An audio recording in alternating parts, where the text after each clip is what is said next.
may boses at kakampi ka na. Andito na ang Kamanggagawa Party List. Kaya sali na po tayo mga tagapanood. Isang mabiyaya at masaganang araw po sa ating lahat. Welcome back po dito sa ating YouTube channel at Facebook page. Ako po ang inyong lingkod, Tagapanood TV, na lagi pong nagpapasalamat at wala pong sawang magpasalamat sa inyong support at pagtangkilik dito po sa ating channel. At kung kayo bago lang po na napadaan dito sa ating channel, huwag niyo po sanang kalimutan na mag-subscribe. Hit nyo na rin po notification bell para lagi po kayong updated sa mga bago pang video na ating ilalabas. Share, like, and comment din po kayo mga tagapanood. Atin niyang babasahin at pupusuan. Kaya tara, samahan nyo na ako magbigay ng ating reaction, komento sa balitang pinapatanggal na ni Senator Win Gatchalian si Banban Mayor Alice Go. Kaya simulan na natin ang ating reaction video sa araw na to mga tagapanood. Let's do this! Ipinahayag ni Senator Sherwin Gatchalian nitong Miyerkules, May 29, 2024, na kailangan ng patalsikin sa kanilang partidong Nationalist People's Coalition, si Bamban Tarlac Mayor Alice Go. Bunso dito ng umano'y koneksyon ng alkalde sa mga iligal na aktibidad, kaugnay ng isang Philippine Offshore Gaming Operator o POGO, sa kanyang bayan. Aniya, dahil sa mga umano'y kinasasangkot ang isyo ni Bamban Mayor Alice Go, ay dapat nang ma-expel sa kanilang partido ang alkalde. I am seeing, no, and this is my personal take, na ma-expel siya sa NPC because connected siya sa POGO and yung kanyang birth certificate is irregular, no, and also invalid because of the source of information. But para sa akin, yung pag-a-apply niya, no, in behalf of Hong Sheng puts her in direct connection with Hong Sheng Pogo Company, which is yung unang na-raid, no? So hindi natin pwedeng tanggalin na wala siyang connection doon kasi siya yung nag-apply. In fact, mayroon ring letter kami nakita, sinabi nung dating mayor, siya yung kausap in behalf of Hong Sheng. I will air my views as a member of the advisory council, and importante na ma-maintain namin yung integrity ng members ng mga NPC, no? Or this will set a bad precedent. And in fact, when nung kumandidato siya in 2022, hindi naman NPC yung kanyang certificate of candidacy, no? Yung kanyang independent siya. Nung nanalo siya, normal naman, pag nanalo ka, umaalyado ka sa ruling party, umaalyado siya sa NPC dahil ang buong Tarlac NPC. Nakikita ko dyan, it will set a bad precedent, and it's not the type of members that we want for our party. Importante yung mga members namin ay mataas ang kanilang integridad, good moral conduct, and importante rin na hindi nasasangkot sa mga ganitong kriminalidad. Hindi po ako maalam about sa nila, political party po nila mga tagapanood, o kahit man saan mang political party. Wala po akong ka-idea dyan kung paano makapasok.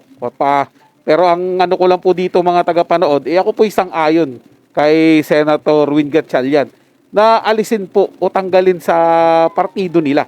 Kasi nga po mga tagapanood, kahit naman sabihin natin na hindi makakaladkad o hindi, kumbaga hindi, ano yan sabihin na natin hindi ipapasok yung issue ni Mayor Alice Go sa partido nila Win Gatchalian, ay yun po yung maano dyan mga tagapanood dun po papunta yan. Kasi siyempre kung nakatira ka sa isang bahay, tapos mayroon dyan isang sabihin na natin magnanakaw, lahat po ng nasa loob ng bahay na yan, ang tingin po ng mga tao dyan, magnanakaw. Ganyan po ang nangyayari dito sa ating mga tagapanood. Talaga namang, real talk po yan mga tagapanood.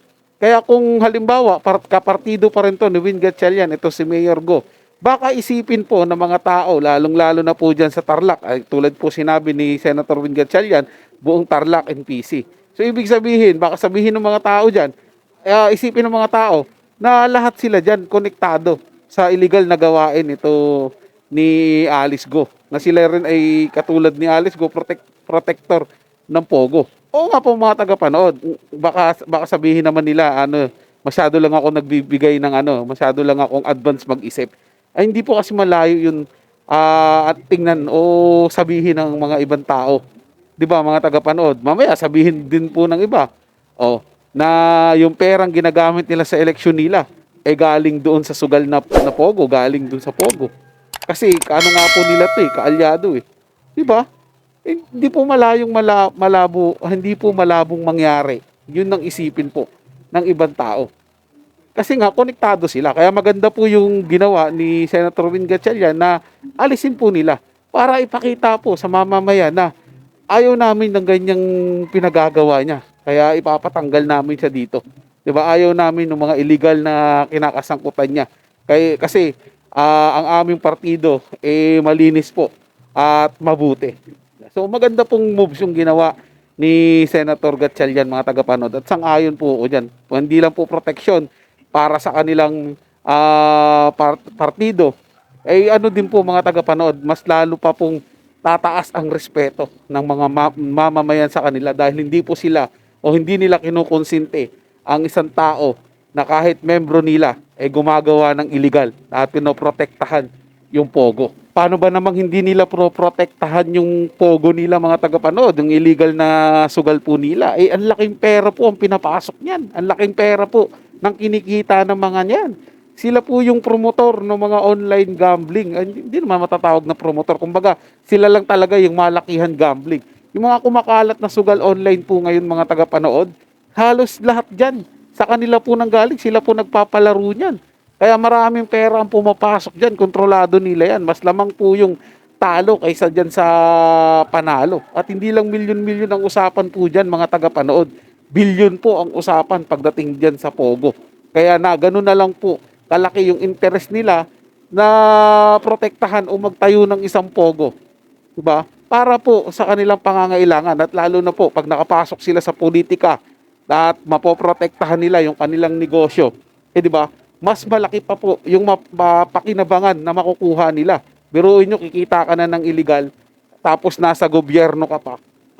Siyempre, protektado mo po yung negosyo mo. Ganyan na ganyan yung ginagawa nito ni Mayor Alice Go. Diba? Pinoprotektahan niya po yung isang establishment, yung pogo, na alam naman po nating illegal para po sa kanyang kapakinabangan. So yun lang po, mga tagapanood, na may nagustuhan nyo po yung paksang ating tinalakay sa araw na to. At kung kayo bago lang po na napadaan dito sa ating channel, huwag nyo po sanang kalimutan na mag-subscribe.